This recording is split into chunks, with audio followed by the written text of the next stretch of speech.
So here's the recipe. Half a cup of sugar, 2 tablespoons of cornstarch. You're going to need 2 tablespoons of water that you'll use with the cornstarch, vanilla extract, lemon juice,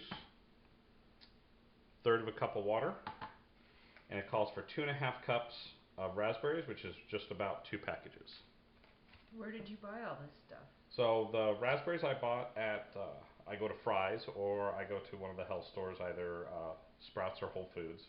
These typically run about $2.50 a package. I got these for $1.67.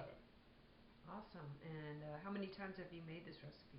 So I've made this. This is my third time making it. I strain it because of the seeds inside the raspberries, which I'll show you the strainer that I use. This is also very good for if you want to make like raspberry preserves, like a jam. You would just need to find the recipe to do that. This is just a raspberry sauce I found on the internet. On the internet? Yep. And then I will make sure to have the ingredients in the comments section. So let's get cooking. Alright, so in a medium saucepan, I put the 2.5 cups of raspberries in. I'm going to put in the sugar, and then I'm going to put in the water, and that's all that's needed at this time. And then I'm going to set it to about a medium heat. And what's going to happen is, as you hear from a lot of chefs, the sugar is going to break down the raspberries. So we're going to get it into a sauce. We're going to add the vanilla and lemon juice in a little bit, but we're going to let that start cooking. So we're about 5 to 7 minutes into cooking, and you can kind of see how the sugar and water are breaking down the raspberries. And you can just mash them a little bit. I've already added the lemon juice too. That also helps. The acidity in the lemon juice helps break down the raspberries. So we're just going to let this stew probably for about another 5 to 10 minutes until it's ready to strain. Alright, so we got it all cooked. It's all broken down, and now we're going to strain it. So this takes off all the seeds. Now, if you like the seeds, or you're making a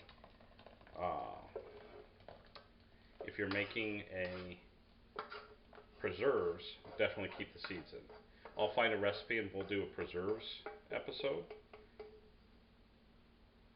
And then, so the only thing you need to buy for this would be this strainer that I got. You can pick it up at a lot of grocery stores, Walmart, just different places. And then you just mix it all around so all the juice gets down in. You'll see with how much is left of the raspberries, the seeds. You'll want to press too to get it all going down.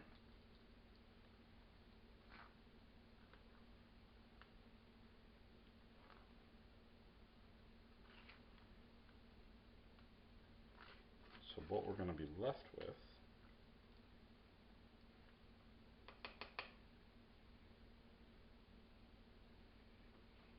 is just the sauce.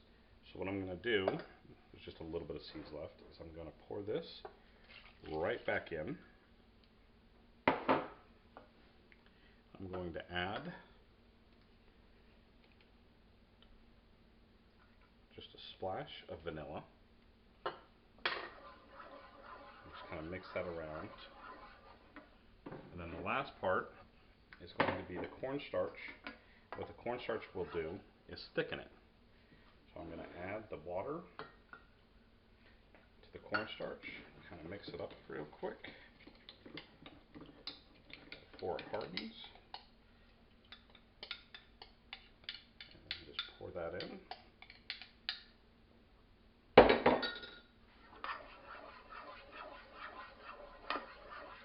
Mix it, it lightens it.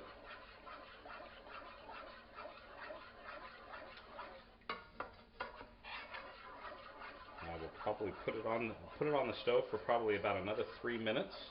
The stove's turned off, but the heat from it will just help thicken everything else.